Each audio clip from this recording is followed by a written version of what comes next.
Hello guys, welcome back to my YouTube channel. ഞാൻ കൊടും വെയിൽ തട്ട് ഗൈസ് നിൽക്കുന്നത്. അപ്പോൾ എനിക്കൊരു കാര്യം പറയാൻ വേണ്ടി വന്നാ കേട്ടോ, വേറൊരു കാര്യമല്ല.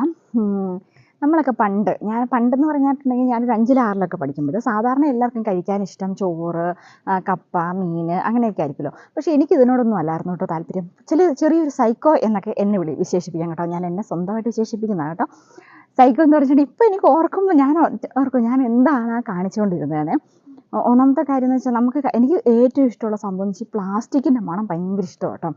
പ്ലാസ്റ്റിക്കിൻ്റെ മണം എന്ന് പറഞ്ഞാലും എന്താ പറയുക, ഇപ്പോൾ എന്താ പറഞ്ഞ് മനസ്സിലാക്കി തരാമെന്ന് വെച്ചാൽ നമ്മൾ പെയിൻ്റ് അടിക്കുന്നതിൻ്റെ മണം, ക്യൂടെക്സിൻ്റെ മണം, പെട്രോളിൻ്റെ മണം, അതുപോലെ പുതുമണ്ണിൻ്റെ മണം, അതൊക്കെ സൈക്കോ എന്ന് പറയാൻ പറ്റത്തില്ല. അതൊക്കെ കുറഞ്ഞ സൈക്കോകളുടെ ചെറിയ ലക്ഷണങ്ങളാണ് കേട്ടോ. പക്ഷേ എനിക്ക് അതിനേക്കാളും വലിയ കൂടിയ കാര്യങ്ങളോടാണ് കേട്ടോ താല്പര്യം ഉണ്ടായിരുന്നത്. നമ്മുടെ ഇടുക്കിയിൽ സ്വാഭാവികമായിട്ട് അറിയാം, എല്ലാവരും തണുപ്പായിരിക്കും. അപ്പോൾ തണുപ്പത്ത് ഭയങ്കര എന്താ പറയുക, വെളിച്ചെണ്ണ മേടിച്ചുകൊണ്ട് വരുന്ന എണ്ണയെല്ലാം നല്ല ഉറച്ച് കട്ടയായിട്ടിരിക്കും കേട്ടോ. അപ്പം ഞാൻ എന്ത് ചെയ്യുമെന്ന് വെച്ചിട്ടുണ്ടെങ്കിൽ എണ്ണ തിന്നുന്നത് എനിക്ക് ഭയങ്കര ഹരമായിരുന്നു കേട്ടോ. ഭയങ്കര ഇഷ്ടമായിരുന്നു ഈ എണ്ണ കഴിക്കുന്നത്. അപ്പം ഞാനിങ്ങനെ കട്ടയായിട്ടുള്ള എണ്ണ എടുത്ത് ഞാൻ വായിലിട്ട് അലിയിപ്പിച്ച് ഞാൻ കഴിക്കും. അപ്പം ഈ വെളിച്ചെണ്ണ അലിയിപ്പിച്ച് കഴിക്കുന്നത് എനിക്ക് ഭയങ്കര ഇഷ്ടമായിരുന്നു കേട്ടോ. അപ്പോൾ 1-2 ലിറ്റർ എണ്ണയൊക്കെ എന്ന് വെച്ചാൽ 1 ലിറ്റർ എണ്ണ മേടിച്ചുകൊണ്ട് വന്നാൽ ഞങ്ങൾക്ക് 2-3 ദിവസത്തിൽ കൂടുതലൊന്നും കാണിയല്ല കേട്ടോ. ഞാനത് തിന്നും കേട്ടോ. തിന്നത് ഇറക്കുകയോ ചെയ്യുന്നു. ഞാനോടത്തൊക്കെ ദോഷമൊന്നുകൊണ്ട് നമുക്കന്ന് അറിയാനുള്ള ചിന്തിക്കാനുള്ള പ്രായമൊന്നുമില്ല കേട്ടോ. ഞാനത് കഴിക്കും, നല്ലപോലെ അങ്ങോട്ട് എണ്ണ കഴിക്കും. അതുപോലെ തന്നെ ഞങ്ങൾക്ക് അവിടെ ബെന്തിക്കോസ് പള്ളിയിൽ ഈ ബെന്തിക്കോസ് പള്ളിയിലേക്ക് പാവങ്ങൾക്ക് ഈ ഗിഫ്റ്റ് അയച്ചു കൊടുക്കുമായിരുന്നു ഈ വിദേശികളൊക്കെ. അപ്പോൾ അങ്ങനെ കിട്ടുന്ന കുറേ ഗിഫ്റ്റിനകത്ത് കുറേ ക്രയോൺസ് ഉണ്ടായിരുന്നു കേട്ടോ. അപ്പോൾ ഈ ക്രയോൺസ് ചവയ്ക്കുമ്പോൾ ഒരു പ്ലാസ്റ്റിക്കിൻ്റെ ഒരു മണം വരും കേട്ടോ. അതെനിക്ക് ഭയങ്കര ഇഷ്ടമായിരുന്നു. അത് ഇഷ്ടമായതുകൊണ്ട് ഞാൻ ആ ക്രയോൺസൊക്കെ ഞാൻ തിന്നുമായിരുന്നു.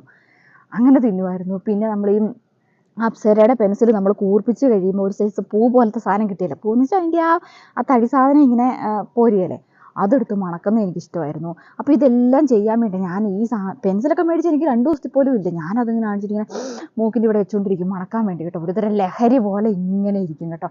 ആ മണങ്ങളൊക്കെ ഭയങ്കര ഇഷ്ടമായിരുന്നു കേട്ടോ. അങ്ങനെ സാഖി കേട്ടു കേട്ടോ വീട്ടിൽ. അപ്പോൾ എൻ്റെ വീടിൻ്റെ തൊട്ട് താഴെയാണ് എൻ്റെ അച്ഛൻ്റെ ചേട്ടൻ്റെ അനിയൻ്റെ എല്ലാവരുടെയും വീട്. അപ്പോൾ ഈ എണ്ണ എന്ന് വെച്ചിട്ടുണ്ടെങ്കിൽ നമ്മുടെ വീട്ടിലെ ഇപ്പം എൻ്റെ വീട്ടിലെ എണ്ണ മൊത്തം ഞാൻ കുടിച്ച് കഴിഞ്ഞിട്ട് ഞാൻ അടുത്ത വീട്ടിലേക്ക് ഇറങ്ങുവാണ് എണ്ണ കുടിക്കാൻ വേണ്ടി.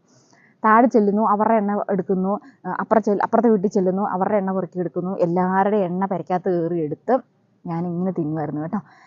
അപ്പം ഇതൊക്കെ കേൾക്കുമ്പോൾ ചിലപ്പോൾ എല്ലാവർക്കും സ്വാഭാവികമായിട്ട് തോന്നുന്ന കാര്യം കേട്ടോ. വേറൊരു സാധനമായിരുന്നു ഏറ്റവും ഇഷ്ടമുള്ളത് കേട്ടോ. അത് ഞാനിവിടെ പറഞ്ഞു കഴിഞ്ഞിട്ടുണ്ടെങ്കിൽ ചിലപ്പോൾ എല്ലാവരും എന്നെ വല്ല ചെരുപ്പ് ഊരി എന്നെ തല്ലും കേട്ടോ. വേറൊന്നും നമ്മുടെ എക്യാലക്സിൻ്റെ മണം കേട്ടോ. ഏലത്തിനടിക്കുന്ന ഇടുക്കിയിലെ കുറേ ഏലകർഷകർക്കൊക്കെ ഒരുമാതിരിപ്പെട്ട ആൾക്കാർക്കൊക്കെ അറിയായിരിക്കും എന്താ പറയുക എക്യാലക്സ് എന്താണെന്ന്. എക്യാലക്സ് എന്ന് പറഞ്ഞാൽ വളരെ ദോഷമുള്ളൊരു എന്താ പറയുക പോയിസണാണ് ശരിക്കും. 10 മില്ലിക്ക് എങ്ങാണ്ട് ഞങ്ങളുടെ വീട്ടിൽ ഒരു തോൾപ്പമ്പ് ഉണ്ടായിരുന്നു കേട്ടോ. അപ്പോൾ തോൾപ്പമ്പിനകത്ത് 10 മില്ലിക്കകത്ത് 2 കുടം വെള്ളമായിരുന്നു ഒഴിച്ചുകൊണ്ടിരുന്നത് കേട്ടോ. ആ തോൾപ്പമ്പിനകത്ത് 2 കുടം. അപ്പം അത്രയും വീര്യമുള്ള സാധനമാണ് കേട്ടോ. അപ്പോൾ ഇത് അടിക്കുന്നത് എനിക്കത് അടിക്കാൻ ഇഷ്ടമാണ്. മരുന്നടിക്കാൻ ഇഷ്ടമാണ് കേട്ടോ. മരുന്നടിക്കാൻ ഭയങ്കര ഇഷ്ടമാണ്. അപ്പോൾ മരുന്നടിച്ചുകൊണ്ട് നടക്കുമ്പോൾ ഈ മണം നമുക്ക് അടിക്കാമല്ലോ. അതുകൊണ്ട് എനിക്ക് വലിയ ഇഷ്ടമായിരുന്നു. അതുപോലെ സ്കൂൾ വിട്ട് വരുന്ന വഴിയിൽ സ്കൂൾ വിട്ട് വരുന്ന ഇഷ്ടം പോലെ ഏലത്തോട്ടമുണ്ട് കേട്ടോ. അപ്പോൾ അവിടെയൊക്കെ എന്നേലൊക്കെ ഈ എക്യാലക്സ് അടിച്ച് ഏലത്തോട്ടങ്ങൾ കാണും കേട്ടോ. ഞാൻ അവിടെ നിന്ന് നല്ല ആസ്വദിച്ച് മണക്കുമായിരുന്നു കേട്ടോ. ഭയങ്കര സൂക്കേടായിരുന്നല്ലേ അപ്പോൾ അങ്ങനെ തോന്നിക്കഴിയുമ്പോൾ അപ്പോൾ എനിക്ക് ഭയങ്കര ഇഷ്ടമാണ് അതിൻ്റെ മണം. അതുപോലെ തന്നെ ഈ പമ്പ് പെരയ്ക്കകത്ത്, അപ്പോൾ കുഞ്ഞു പെരയാണ് കേട്ടോ, തീരെ കുഞ്ഞു പെരയായിരുന്നു. അപ്പോൾ ഈ പെരയിൽ വേറെ പമ്പൊന്നും വെക്കാൻ വേറെ സ്ഥലമൊന്നുമില്ല. അപ്പോൾ ഞങ്ങളുടെ കട്ടിലിൻ്റെ സൈഡിലാണ് ഈ പമ്പൊക്കെ വെക്കുന്നത് കേട്ടോ. അപ്പോൾ ഈ പമ്പ് വെക്കുമ്പോൾ ഞാൻ അതിൻ്റെ അടപ്പ് തുറന്ന് മണക്കുമായിരുന്നു. അത്രയ്ക്ക് ഇഷ്ടമായിരുന്നു എനിക്ക് അതിൻ്റെ മണം, എക്യാലക്സിൻ്റെ മണമേ. നമ്മൾ എടുത്ത് കുടിക്കാത്തത് ഭാഗ്യം. ചിലരൊക്കെ ഓർത്ത് കാണുമായിരിക്കും എടുത്ത് കുടിച്ചായിരുന്നെങ്കിൽ ഈ വീമ്പ് കേൾക്കേണ്ടി വരികയില്ലായിരുന്നല്ലോ അല്ലേന്ന്. അതുപോലെ എനിക്ക് ഭയങ്കര മണങ്ങളൊക്കെ ഭയങ്കര ഇഷ്ടമായിരുന്നു. അപ്പം ഇങ്ങനെ സഹി കെട്ട് കഴിഞ്ഞപ്പോൾ വീട്ടുകാർ സഹി കെട്ടു. കാരണം അരി തിന്നും.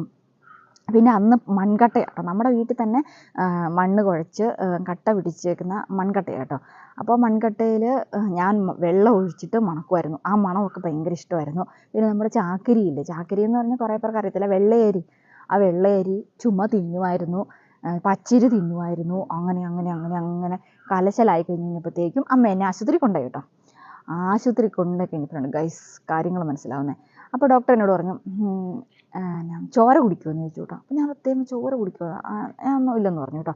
അപ്പോഴത്തേക്കും പുള്ളി എനിക്ക് കൈ ഇങ്ങനെ കാണിച്ച് തന്നിട്ട് പറഞ്ഞു, ഈ ചോരയൊന്നും ഈ കൈ കടിക്കാൻ തോന്നുന്നുണ്ടോ എന്ന് ചോദിച്ചു, ഈ കൈ കടിച്ച് ചോര കുടിക്കാൻ തോന്നുന്നുണ്ടോ എന്ന് ചോദിച്ചു. ഞാൻ പറഞ്ഞു ഇല്ല സാറേ എന്ന് പറഞ്ഞു. അപ്പോൾ പറഞ്ഞു പ്ലാസ്റ്റിക് എന്താണെന്ന് വെച്ചാൽ പേപ്പർ തിന്നുന്ന പിള്ളേരുണ്ട്, പിന്നെ മെഴുകിയ പെരയ്ക്കകത്തുനിന്നും അതിൻ്റെ തറ അടത്തിയിട്ട് കഴിക്കുന്ന പിള്ളേരുണ്ട്, അതുപോലെ തന്നെ ചോര കുടിക്കുന്ന പിള്ളേരുണ്ട്, അങ്ങനെ കുറേ കാര്യങ്ങളൊക്കെ പറഞ്ഞു കേട്ടോ. അപ്പോൾ ഞാൻ ഇങ്ങനെ പറഞ്ഞു കഴിഞ്ഞപ്പോഴത്തേക്കും ഞാൻ പറഞ്ഞു അങ്ങനെയൊന്നും ചെയ്യാറില്ലെന്ന് പറഞ്ഞു. അത് പറയുന്നതിന് ഇപ്പം ഞാൻ വേറൊരു കാര്യം പറയാം കേട്ടോ. 10ാം ക്ലാസ്സിലെ പരീക്ഷയുടെ സമയം കേട്ടോ. അന്നൊക്കെ എനിക്ക് കലശലായിട്ട് ഇതിൻ്റെ സൂക്കേട് തന്നെയാണ് കേട്ടോ. അപ്പം നമ്മുടെ വീട്ടിൽ 2 പ്ലാസ്റ്റിക് കസാരയുണ്ട്. 2 കസാരയേ ഉള്ളൂ കേട്ടോ. അപ്പം 2 പ്ലാസ്റ്റിക് കസാരയുണ്ട്. എന്നൊക്കെ പാവങ്ങളല്ലേ, കസാരയുണ്ട്. അപ്പം നമ്മൾ കസാര ഇങ്ങനെ എടുത്ത്, ഇപ്പോഴും പാവങ്ങളാട്ടോ, അതുകൊണ്ടല്ല, 2 കസാരയേ ഉള്ളൂ. ഇപ്പം 2, 3 കസാരയൊക്കെ ഉണ്ടല്ലോ എല്ലായിടത്തും, അതുകൊണ്ട് ഞാൻ പറഞ്ഞതേ ഉള്ളൂ. അപ്പോൾ കസാര എടുത്ത് പുറത്തേക്ക് എടുത്തിട്ടു കേട്ടോ. പുറത്തേക്ക് എടുത്തിട്ട് ഞാനിങ്ങനെ പരീക്ഷയുടെ സമയത്താണ്, പുസ്തകം ഒരു കയ്യിലിരിക്കുന്നു, എന്നിട്ട് ഒരു കയ്യിൽ പിന്നുമായിട്ടിരിക്കുക. എന്തിനാണെന്നറിയാമോ, ഇങ്ങനെ ഈ വെയിൽ കൊണ്ട് കഴിയുമ്പോൾ ഈ കസാരയുടെ പോളകളെല്ലാം ഇങ്ങനെ പൊങ്ങി വരും. എന്നിട്ട് ഞാനത് പിന്നി വെച്ച് ഇങ്ങനെ കുത്തി ഇങ്ങനെ വലിച്ചെടുത്തിട്ട് മണക്കുക കേട്ടോ. അങ്ങനെ 10ാം ക്ലാസ്സിലെ പരീക്ഷയുടെ സമയത്ത് നമുക്ക് ഒത്തിരി സ്റ്റഡി ലീവൊക്കെ ഉണ്ടല്ലോ. ആ സ്റ്റഡി ലീവിൻ്റെ സമയത്ത് ഞാൻ 2 കസാര ഫുള്ള് പൊളിച്ച് മണത്ത് കേട്ടോ. അങ്ങനെ മണത്ത് ആ കസാരകൾ ഇന്നും എൻ്റെ വീട്ടിൽ കിടപ്പുണ്ട് കേട്ടോ. ഒരെണ്ണം ഉള്ളെന്ന് തോന്നുന്നു കേട്ടോ. അതിന്നും തൊലിയെല്ലാം പൊളിഞ്ഞിങ്ങനെ കിടക്കും കേട്ടോ. അപ്പം അതിങ്ങനെ ഉപയോഗിക്കാറൊന്നും കൊള്ളുകയില്ല, അവിടെ കിടപ്പുണ്ട്. അപ്പം ഇപ്പം ഞാൻ പറയുകയത്, അപ്പം എനിക്കത് ഇപ്പോൾ ഓർക്കുമ്പോൾ ഞാൻ ഓർക്കുക, ആ സമയത്ത് 4 വർഷം പഠിച്ചായിരുന്നെങ്കിൽ ഏതെങ്കിലും നിലയിലെത്തിയില്ലായിരുന്നു. അങ്ങനെ ചിലപ്പോൾ ആരും ഓർക്കും കേട്ടോ. അപ്പോൾ ഞാൻ ഇങ്ങനത്തെയൊക്കെ വിലകൾ ഇങ്ങനെയൊക്കെ ഒപ്പിക്കുമായിരുന്നു കേട്ടോ. എന്നിട്ട് ഞാൻ ഡോക്ടറിൻ്റെ അടുത്ത് പോയിരുന്നല്ലേ. അപ്പോൾ ഇതെല്ലാം പറഞ്ഞ് അമ്മ മരുന്ന് മേടിച്ചപ്പോൾ ഡോക്ടർ എന്നോട് പറഞ്ഞു, ഇതൊരു തരം പിള്ളപ്പിത്തം എന്നാണ് അതിൻ്റെ പേര്. എന്ന് വെച്ചാൽ നമുക്കിപ്പം നമ്മുടെ ശരീരത്തിലില്ലാത്ത കാര്യങ്ങൾ നമുക്ക് മറ്റുള്ളയിടത്തു നിന്ന് നമ്മൾ കണ്ടെത്താൻ ശ്രമിക്കുന്ന ഒരു രോഗമാണ് ഈ പിള്ളപ്പിത്തം എന്ന് പറഞ്ഞിട്ടുണ്ടെങ്കിൽ. അപ്പോൾ എൻ്റെ ശരീരത്തിൽ എനിക്ക് ശരീരത്തിന് എന്തെങ്കിലും കുറവുകളുണ്ടെങ്കിൽ, എൻ്റെ ശരീരത്തിന് കുറവല്ല, എൻ്റെ ശരീരത്തിൽ എന്തെങ്കിലും ഇപ്പോൾ അയണിൻ്റെ കുറവോ അല്ലെങ്കിൽ കുറേ സാധനങ്ങളുണ്ടല്ലോ, സോഡിയം അങ്ങനത്തെ സംഭവം, അപ്പോൾ അതൊക്കെ കുറവുണ്ടെങ്കിൽ നമ്മളതൊക്കെ മറ്റുള്ളയിടത്തു നിന്ന് ഇങ്ങനെ കിട്ടാൻ വേണ്ടി നമ്മളിങ്ങനെ കണ്ടെത്താൻ വേണ്ടി നമ്മൾ ശ്രമിച്ചുകൊണ്ടേയിരിക്കും. അപ്പം അങ്ങനെയാണ് നമ്മൾ ഈ ആവശ്യമില്ലാത്ത കാര്യങ്ങളൊക്കെ ചെയ്യാൻ പോകുന്നത് കേട്ടോ. എന്ന് വെച്ചാൽ ഞാൻ പറഞ്ഞതെന്ന് വെച്ചാൽ ആരും ഒന്നും ചെയ്യാൻ പോരുത് കേട്ടോ. എന്ന് വെച്ചാൽ പെട്രോളിൻ്റെ ഒക്കെ മണം എനിക്ക് ഇപ്പോഴും ഇഷ്ടമാണ് കേട്ടോ. ക്യൂടെക്സിൻ്റെ മണം ഇഷ്ടമാണ്. പിന്നെ അങ്ങനെ എന്താ പറയുക, ടിന്നറിൻ്റെ മണം ഇഷ്ടമാണ്. അതൊക്കെ ഇപ്പോഴും ഇഷ്ടമുള്ളൂ. എക്കാലിക്സിൻ്റെ ഇഷ്ടമൊക്കെ പോയി കേട്ടോ. എക്കാലിക്സൊക്കെ ഭയങ്കര ഇഷ്ടമായിരുന്നു കേട്ടോ. ഭയങ്കര ഇഷ്ടമെന്ന് വെച്ചാൽ ഭയങ്കര ഇഷ്ടം. അതിൻ്റെയൊക്കെ മണം എന്താ പറയുക, ഞാൻ വലിച്ചിങ്ങനെ മൂക്കിലേക്ക് കയറ്റുമായിരുന്നു കേട്ടോ. അതിൻ്റെയൊക്കെ ദോഷങ്ങൾ നമ്മുടെ ശരീരത്തിൽ എപ്പോഴേലൊക്കെ, എനിക്കൊക്കെ വലിയ എന്തൊക്കെയോ മാരക രോഗങ്ങൾ വരാനിരിക്കുന്നതാണ് കേട്ടോ എനിക്ക് തോന്നുന്നത്. കാരണം ഇങ്ങനെയൊക്കെ ചെയ്യുന്നവർക്ക് സ്വാഭാവികമായിട്ടും വലിയ രോഗങ്ങളാണ് വരുന്നത്. അപ്പം ഇത്രയൊക്കെ എൻ്റെ ഒരു ചെറിയൊരു എൻ്റെ ഒരു സൈക്കോ സ്വഭാവം ഉണ്ടായിരുന്നു. അതൊന്ന് പറയാൻ വേണ്ടിയാട്ടോ ഞാൻ ഇത് പറഞ്ഞത്. അപ്പോൾ എല്ലാവർക്കും വീഡിയോ ഇഷ്ടപ്പെട്ടെന്ന് കരുതുന്നു. ഇഷ്ടപ്പെട്ടാൽ ലൈക്ക് ചെയ്യുക, ഷെയർ ചെയ്യുക, കമൻറ്റ് ചെയ്യുക, സബ്സ്ക്രൈബ് ചെയ്യുക. ടാറ്റാ.